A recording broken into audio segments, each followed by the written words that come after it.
Bonjour à toutes et à tous, bienvenue pour une nouvelle vidéo, un nouveau sujet qui va parler du royaume de Dieu. Et notamment cette fameuse expression que moi j'ai bien entendue dans les milieux évangéliques, je pense que si tu as un arrière-plan chrétien, tu l'as déjà entendu, c'est faire grandir le royaume. Alors, dans le top 5 des phrases qui n'ont plus aucun sens depuis ma découverte de l'intériorité, depuis ma compréhension du Dieu intérieur, de tout ça en fait, faire grandir le royaume, ça rentre vraiment dans le top 5, dans le top 3 des choses qui n'ont plus, des slogans évangéliques qui n'ont plus aucun sens. Dieu essouffle. Le royaume de Dieu, c'est où il est, où il règne. Et Dieu règne en tout lieu, en tout temps, en toute chose, puisqu'il est omniprésent, omniscient, omnipotent. Donc, le royaume de Dieu est infini. S'il est infini, on ne peut pas le faire grandir. Alors je sais ce qu'il y a derrière, on va me dire non mais c'est pas ça, oui il est infini, mais nous on parle de le faire grandir sur terre. Ah, et puis il y a la fameuse prière, que ton royaume, que ta volonté soit faite sur la terre comme au ciel, que ton règne. Donc il y a cette idée de vouloir mettre la terre à l'image du ciel, et donc on va faire grandir le royaume sur terre. Mais il n'a pas besoin. Le royaume est sur terre. En fait ce qui nous manque, c'est pas de faire grandir le royaume, c'est d'y accéder. C'est d'y accéder. Faire grandir le royaume avec cette politique d'expansion d'églises, d'expansion d'assemblées partout, à faire des disciples et baptiser les... Enfin, on voit les fruits que ça porte, c'est zéro. Et c'est zéro. La société ne change pas, les gens ne changent pas, les gens tombent dans des doctrines, dans des dogmes. Enfin, vous êtes dans une assemblée évangélique, chez les croyants, vous avez des cas psy, vous avez une proportion de cas psy qui est assez importante, je trouve. Et des gens qui deviennent complètement superstitieux, qui deviennent enfermés dans une doctrine, dans une croyance, ils n'arrivent plus à voir plus loin que le bout de leur nez, ils fonctionnent avec des il faut pas. Enfin, honnêtement, c'est une catastrophe. Vraiment, c'est une catastrophe. Le problème donc n'est pas de faire grandir le royaume sur terre, il y est le royaume sur terre. Le problème, c'est d'y faire accéder les gens. Et en y faisant accéder à ce royaume, ils vont l'incarner, le glorifier, le faire vivre, et alors que ta volonté soit faite sur la terre comme au ciel, le royaume prendra, qui est déjà présent, qui est déjà grand, prendra déjà une saveur pour l'individu, pour la personne qui y accède, il va se nourrir de ce royaume, il va être nourri de ce royaume, il va se nourrir intérieurement, mais en plus, du coup, il va le faire rayonner, le glorifier, le faire rayonner, lui rendre son éclat à l'extérieur, pour guider les gens, être comme ce qu'on appelle un phare ou un panneau indicateur pour les gens. La notion de royaume, je pense que c'est ça déjà qui bloque. Et c'est ça qui bloque. Quand tu lis ta Bible, le royaume de Dieu, ce n'est pas le paradis après la mort. Le royaume de Dieu, c'est la dimension spirituelle où s'exerce le divin, pleinement. Et c'est une dimension spirituelle. Donc le royaume est partout. Le royaume est un. Il est à l'intérieur, il est à l'extérieur. Le royaume est partout. Il est partout, absolument partout. Maintenant, Jésus dit une chose, c'est que le royaume est au-dedans de vous. Et ça, c'est la bonne traduction. Les autres traductions qui disent le royaume est parmi nous, le royaume est au milieu de nous, etc. Ce n'est pas la bonne traduction, soyons clairs. Mais je vais t'expliquer si j'y pense après pourquoi ils ont traduit comme ça, je pense. Donc le royaume est au-dedans de nous. On va dire, ouais, mais, il est au-dedans de nous, mais il est aussi au-dehors, c'est quoi? Ce qui est au-dedans de nous, c'est l'accès au royaume. C'est la connexion au royaume. Le royaume de Dieu, c'est comme Facebook. Facebook, que tu y crois ou que tu n'y crois pas, que tu aies un compte ou que tu n'aies pas de compte, Facebook, ça existe. Ah, Facebook, ça existe. Voilà, que tu le veuilles ou non, que tu aies un compte ou pas, que tu y crois ou pas, Facebook, ça existe. Disons que, à la grande différence, là, c'est là où la limite de la métaphore se fait, c'est que Mark Zuckerberg, le créateur de Facebook, c'est pas la même personne. Hein. Il y a Mark Zuckerberg d'un côté et Facebook de l'autre. Et bien là, le créateur, c'est pas pour rien qu'on l'appelle le créateur, qu'on l'a appelé le créateur, il est lui-même sa création. Il est une intelligence personnelle qui vit dans sa création. Il est un mouvement, il est un souffle. C'est Jésus qui le dit. Dieu est souffle. Il est le mouvement, il est l'animation, il est l'anima. Donc, le royaume, c'est Facebook. Et Facebook, il est de lui-même, c'est le créateur en lui-même. Maintenant, donc Facebook, tu l'as partout. Il est sur toute la Terre. Il est partout. Il est partout. Ça veut dire presque immatériel. Tu vois, à la limite, tu peux l'imaginer. On va prendre cette métaphore avec toutes les limites qu'elle a, mais tu vas comprendre le truc. Elle est stockée à un endroit très très loin, donc imaginons très loin dans les cieux. C'est une métaphore, hein, mais imaginons c'est stocké très loin dans les cieux, au bout de la galaxie quelque part. Et c'est diffusé pour tout le monde, qu'on y croit, qu'on n'y croit pas, qu'on ait un compte, qu'on n'ait pas de compte. T'as compris. Et Facebook regorge toute la connaissance qu'il faut, la connaissance de la vie Zoé, pas la vie biologique, hein, la vie Zoé, la vie du souffle, la vie de Dieu, la vie éternelle. Ce qu'il te faut, c'est une connexion. C'est une connexion à ça. Et où tu vas te connecter depuis ton PC, depuis chez toi, depuis ta maison. Le royaume de Dieu, c'est pareil. Le royaume de Dieu est infini. Il est partout, au dehors, au dedans, on y accède au dedans. Et donc, ce royaume, qui est immense, qui est infini, on y accède et une part nous est réservée entre guillemets. Je prends des raccourcis, mais en gros l'idée c'est ça. Une part nous y est comme, pas réservée, c'est pas le bon terme, mais il y a une part sur laquelle on a un règne à mener. Tout le Christ qui va régner sur cette portion de royaume qui nous est attribuée. Et dans laquelle il y a la connaissance de la vie, la connaissance éternelle, la connaissance de tout, l'épignosis, la vie même de Dieu, la vie qui s'incarne de Dieu, le souffle de Dieu même qui s'incarne.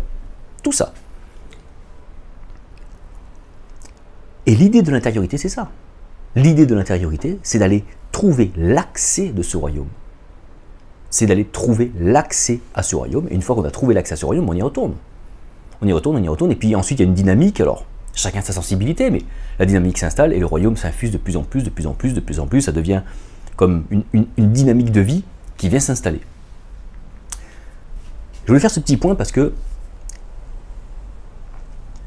c'est quelque chose qu'on me dit. Mais le royaume, du coup, est-ce que on a chacun son royaume? Et c'est là où je vais peut-être prendre mes distances avec ce qu'on appelle le New Age ou certaines, on va dire, thérapies positives ou voilà, où on dit bah, chacun son royaume, chacun accède à son royaume intérieur. Alors chacun accède à sa porte d'accès, si on veut, chacun notre porte d'accès, qui est le Christ. La porte d'accès, c'est le Christ. Quand Jésus dit « Je suis le chemin et la vie, nul ne va au Père que par moi », il ne parle pas de lui-même en tant que homme, si, mais ça va être long à expliquer. Il parle de lui en s'étant identifié comme le Christ lui-même, comme le Verbe incarné, comme le Logos. Donc c'est pour ça qu'il dit et « Quiconque devient le Logos », du coup devient cette porte d'accès. Donc la porte d'accès, c'est bien le Christ. C'est bien cette... Lorsque ta conscience va pénétrer, va prendre conscience, ta conscience va prendre conscience de cette union qu'il y a au niveau de ton âme ointe et ta conscience venir en communion avec elle. Le Christ, le oint. Ta conscience devient vers ton âme est ointe et tu viens prendre conscience de cela. Et donc la porte d'accès, c'est le Christ. C'est la prise de conscience de ça, de ce royaume, tout ça. Alors, les chemins pour y accéder sont multiples. Sont multiples, il peut prendre plein de formes, mais au final, ce sera le Christ. Après, tu peux y mettre différents noms, Christ, hein, mais le principe même de Christ a été, voilà, ça c'est ce que je crois, incarné, révélé parfaitement par Jésus, mais cette porte d'accès, chacun a la sienne.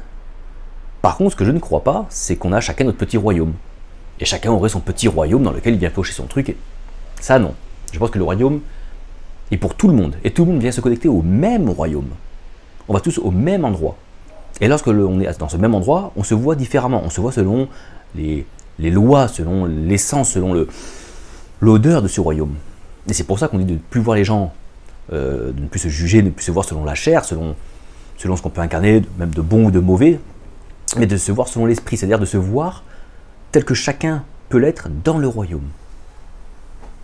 Donc, comment chacun va être en Christ.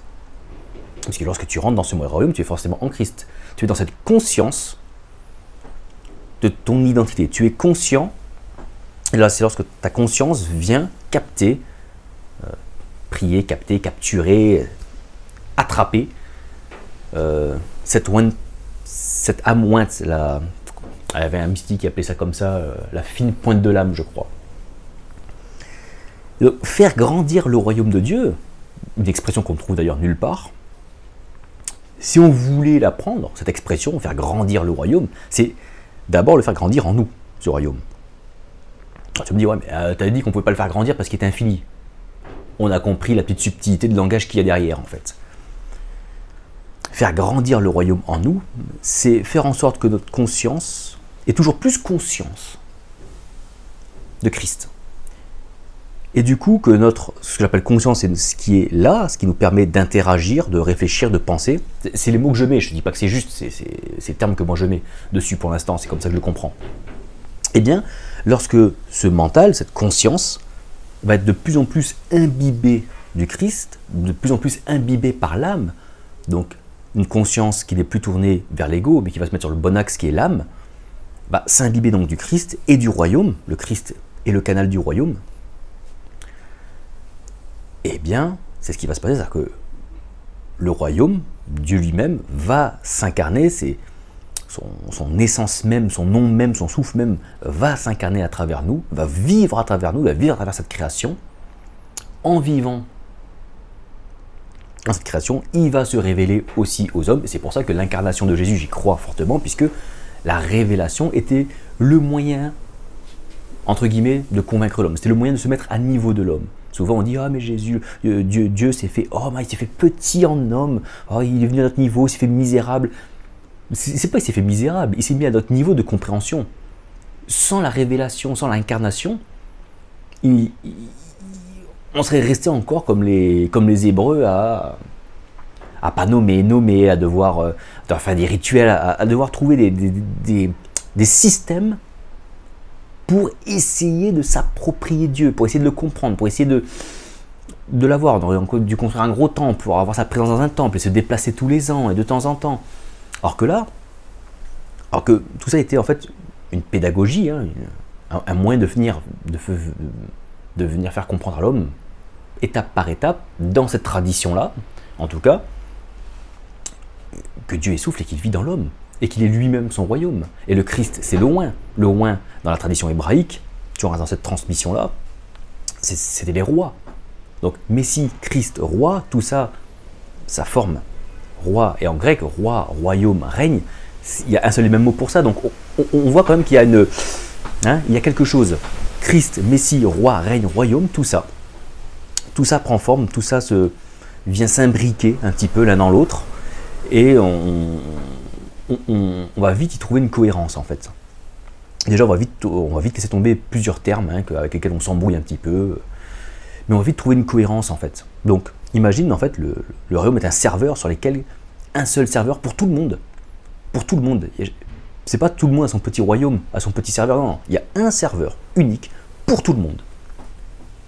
Et on vient se connecter à ce serveur-là. On a chacun un peu entre guillemets, notre portion. Entre guillemets, je dis ça parce que c'est peut-être pas le bon terme, mais voilà. On a chacun notre portion sur laquelle nous sommes amenés à régner, à être Christ dans ce royaume-là, dans cette portion-là qui nous est donnée. Et cette portion-là, c'est notre incarnation, c'est notre corps, c'est notre temple.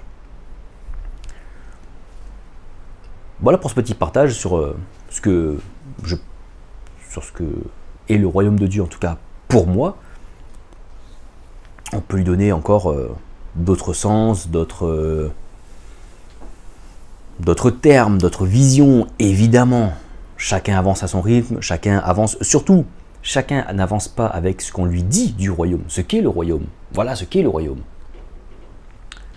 Si je fais ce partage-là, c'est pas pour te donner une vérité sur ce que tu dois croire, mais en lisant les messages de certaines et de certains, il y a eu, j'ai constaté pour plusieurs qu'il y avait un peu ce truc qui était bloquant en fait. Donc je ne suis pas là pour t'expliquer ce que c'est, je suis là pour essayer de te montrer une autre vision de ce que ça peut être, et du coup te débloquer un petit peu le cerveau, lâcher prise, parce que souvent, quand on vient d'un milieu religieux, qu'on rentre dans l'intériorité, il y a tout son bagage doctrinal à se trimballer, et puis on coche les cases. Ah, mais je vais faire l'intériorité seulement si je vais y arriver. Je vais faire l'intériorité uniquement si ça coche les cases suivantes. Je veux que celui qui me parle de l'intériorité croit aussi comme moi, l'enlèvement de l'église. Je veux que celui qui me parle de l'intériorité croit aussi comme moi que Jésus est le Sauveur et le Messie, qu'il est mort pour nos péchés. Je veux que celui qui me parle de l'intériorité, et s'il répond à toutes ces s'il coche toutes ces cases-là, doctrinales, alors je croirai ce qu'il dit.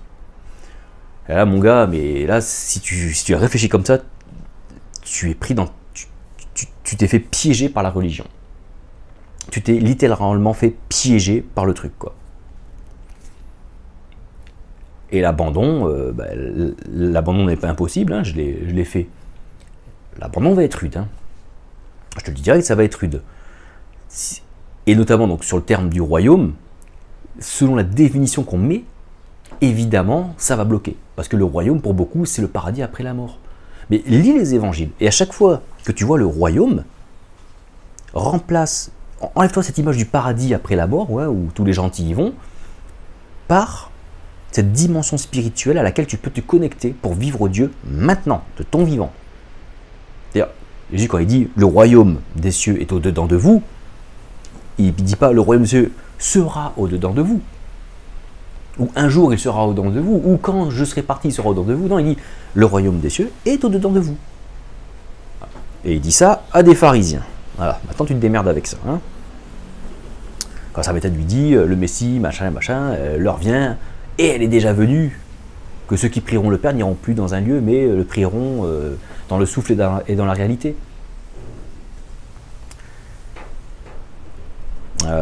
L'échelle de Jacob. L'échelle de Jacob. Que ce lieu est terrible. C'est ici la maison de Dieu. C'était lui. Il n'avait pas la révélation de ça. Donc lui, il a mis des cailloux et il a mis de l'huile dessus. Il a mis des cailloux avec de l'huile dessus. Il a oint. Donc la maison qui est ointe. La maison, c'est nous qui est ointe Christ. Il n'avait pas compris que c'était lui-même. Il n'avait pas la révélation encore. Ça vient plus tard avec Jésus. Et ce qui est marrant, c'est que quand ils disent que ce lieu est terrible, dans ce lieu-là, il voit l'échelle avec les anges qui montent et qui descendent. Alors je vais faire un petit hors-sujet. Peut-être que je vais lancer sur une prochaine vidéo. Non, parce que j'ai pas toute la... J'ai pas goûté à quelque chose de spécifique sur ce message-là, mais on parle souvent des démons, hein, les démons qui entrent dans les gens, qui vivent dans les gens. Si on part du principe que les démons, techniquement, ce sont des anges déchus. Moi, on m'a jamais parlé d'anges qui vivaient dans mon corps. Autant les démons, hein, on a plein de d'histoires, fables, mythes, récits, témoignages, appelle comme on veut, qui parlent de démons qui possèdent les hommes, qui rentrent dans les hommes, qui sont des esprits qui possèdent, ou qui animent, ou qui font faire des choses. Les anges qui sont autant des créatures spirituelles, de mémoire d'évangélique, dès que c'est évangélique, on ne m'a jamais raconté d'histoire d'anges qui rentrent en moi, toujours des anges à l'extérieur, hein, avec des grandes épées, avec des grosses capes blanches, avec des grandes ailes. On m'a jamais parlé d'un ange, alors que c'est une créature spirituelle. Hein. Pourtant, dans l'échelle de Jacob, il dit quoi quand il parle de cette maison? Que celui est terrible. C'est là où il voit les anges qui montent et qui descendent, qui partent de la terre vers le ciel et du ciel vers la terre. Moi je dis ça. Donc, en moi, en nous, il y a des anges qui montent et qui descendent. Voilà, voilà. Vous avez 4 heures. Pourquoi vous avez 4 heures? Donc voilà, donc j'espère que ce petit partage sur le royaume de Dieu, les cieux, tout ça, t'as compris, hein, t'as un peu éclairci. Donc encore une fois, ce n'est pas dans le but de te donner une compréhension de ce qu'est le royaume et de comment il faut le croire. C'est pour ouvrir un petit peu le champ de la compréhension, pour certains, certaines, leur montrer qu'il y a une autre façon de penser aussi, attiser la curiosité, le « ah tiens, pourquoi ?» et amener à la réflexion. Posez-vous les bonnes questions. Pourquoi le royaume est au-dedans de nous, au présent? Quand Jésus dit ça, avant la croix, à des pharisiens. Naître d'en haut. Naître du royaume, c'est pareil. Naître du royaume, c'est quoi? C'est lorsque ta nouvelle identité t'est donnée du royaume. Je nais du royaume, je nais d'en haut. C'est-à-dire que ma conscience ne s'est plus identifiée à l'ego qu'on lui a donné de l'extérieur, mais elle s'identifie, ma conscience s'identifie à l'identité que lui a donnée le royaume. Se voir en Christ, mon identité en Christ, c'est ça l'identité en Christ. C'est pas juste dire je suis chrétien et balancer des slogans chrétiens, ça c'est bidon, c'est zéro ça. Ça sert à rien, je l'ai fait pendant 10 ans, ça sert à rien, ça ne mène nulle part, quoi. Et j'avais cette petite image pendant un moment d'intériorité sur ce thème-là, qu'on dit de se remplir de l'esprit. Souvent, on voit l'esprit, hein, on a tous fait le dimanche matin, les mains, alléluia, amen, et puis on chante très fort, hein, parce qu'il faut que le son il monte jusqu'au ciel. Et comme le ciel il est loin, il faut chanter très très fort. Chacun son chemin, je l'ai fait aussi, donc c'est pour ça que je me moque un petit peu, parce que en fait je me moque de moi-même en faisant ça. J'ai beaucoup d'autodérision. Mais ce truc du royaume extérieur, on lève les mains et puis on crie très très fort vers le royaume, comme si le royaume était extrêmement loin, alors que l'accès alors qu'il est partout, et l'accès est juste là en nous, quoi, tout simplement. Il faudrait même arrêter de faire du bruit et se mettre en silence en fait pour y rentrer. Ouais, on fait l'inverse de ce qu'il faudrait faire en fait, mais bon, bref. Je ne dis pas qu'on ne dit pas des choses comme ça, hein, mais bon. Mais l'image que j'avais, c'est que quand on fait ça, on a l'impression que voilà. Hein, puis on a souvent aussi l'appel du pasteur, hein, qui vient nous mettre la main, machin, et que donc le royaume arrive de l'extérieur. Par le pasteur, par une parole, par une onction, par un miracle, par plein de chemins. Voilà, ça arrive de l'extérieur et on se laisse remplir. Et ben moi j'ai eu cette image d'un lavabo qui se remplissait non pas par le robinet, mais qui se remplissait par le siphon. Voilà. Qui se remplissait par le siphon, des profondeurs. Donc ce lavabo était rempli non pas par le robinet, par de l'eau extérieure, mais il se faisait remplir par de l'eau intérieure. De l'eau qui était dans ses profondeurs, qui remontait comme si cette eau était déjà passée en lui. Parce que l'eau qui tombe dans le robinet, c'est de l'eau qui a déjà coulé dans le robinet, donc c'est comme s'il y avait un retour à la source, un retour à ce qui avait déjà été. Le programme, l'intériorité, mon gars, c'est un programme, il te mène dans un truc de ouf. Ah, je te le dis, tu vas te lancer dans l'intériorité, ça va être un truc de ouf. Tu vas peut-être buter au début, parce que souvent on est très très pris quand même par des croyances, par des chemins de pensée qui bloquent l'intériorité, vraiment qui nous bloquent l'accès au royaume, parce que on vit sur des dogmes et du coup on ne vit pas le royaume, on vit de choses qu'on nous a dit du royaume. Parfois il y a une petite grâce qui passe, un petit miracle qui passe parce que Dieu est grâce et parfois il nous fait grâce. Mais une fois que tu as franchi ce cap, qui peut être plus ou moins long selon ce qu'il y a à déconstruire, déconformez-vous du monde, ne vous conformez pas au monde, à ce que dit Paul aux Hébreux qui se convertissent et qui ne savent plus quoi faire de leur rite et de leur culte. Ne vous conformez plus à ce monde-là, quoi. Votre culte, le culte agréable, le service agréable à Dieu, c'est votre corps, c'est l'incarnation, c'est de servir dans ce que vous êtes, vraiment. Et quand ce déblocage se fait, qu'on commence à goûter intérieurement, ça prend cette dynamique, mais l'intériorité t'emmène sur des voies. Et ça, c'est pour de vrai. Hein. Parce que je disais ça avant, j'essayais de me... Comment dire, pas de me forcer, mais de me convaincre moi-même que je vivais quelque chose de fou dans ma foi que j'avais avant. Et il fallait que je me le dise très très fort pour me convaincre. Là, j'ai pas besoin de me convaincre. Enfin, ça te sort de concepts, de doctrines, pas toutes fausses, hein. Je te dis pas que tout ce qu'on t'apprend à l'église catholique, dans l'église protestante, dans l'église machin, c'est faux, il faut tout laisser tomber, c'est pas ça que je te dis, hein. Il y a plein de choses vraies, il y a plein de morceaux de vérité qui sont bons. Mais la façon dont on se les approprie, les façons dont on va les mettre en pratique, les façons dont on va les comprendre, ça prend pas. Et quand ça prend, que tu comprends que ça vient directement du royaume, que ça vient des profondeurs, alors des profondeurs ou des hauteurs, ça ne savait pas comment on voit les choses. Ça n'a plus le même goût, mon gars. Et là, tu vois que Dieu n'est plus une croyance, il est vie. En fait, tu sais que tu crois en Dieu quand tu ne crois plus en lui. Tu sais que tu as rencontré Dieu quand tu ne crois plus en lui. Quand tu passes de la croyance à la vie. Et ça, j'ai déjà fait une vidéo, je ne vais pas me répéter dessus. Voilà. Sur ce, je vous laisse, j'espère que ce petit partage donc, vous a plu, qui vous a titillé un peu le cerveau, voilà, ouvert des choses, patati patata. N'hésite pas à commenter la vidéo, la partager, la liker, etc. etc. Tu peux aussi nous rejoindre donc, sur le groupe Facebook et sur le canal Telegram du même nom, la source intérieure. Voilà. Je te dis à très bientôt pour une prochaine vidéo. Ciao, ciao.